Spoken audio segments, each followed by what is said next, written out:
एक बार एक गांव में एक सांप रहता था और उस सांप की आदत थी कि वह हमेशा टेढ़ा चलता था।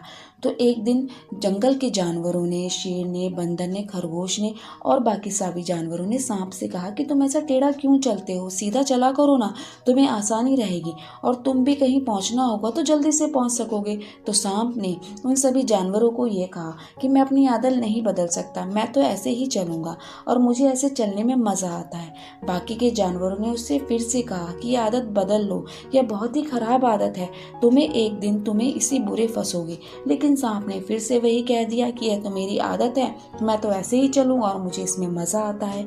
अब एक दिन क्या हुआ कि जंगल में बड़ी ही भयानक आग लग गई। सभी जानवर भागने लगे और सांप भी सभी जानवरों के साथ भाग रहा था।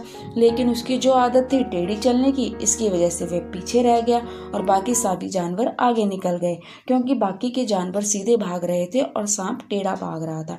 इसकी वजह से वह आग के लपेट में आ जाता है और वहीं जल जाता है। अब जब जंगल में आग शांत हुई, बाकी के जानवर वापस जंगल में आए। बंदर की नजर पड़ी सांप की राख पर।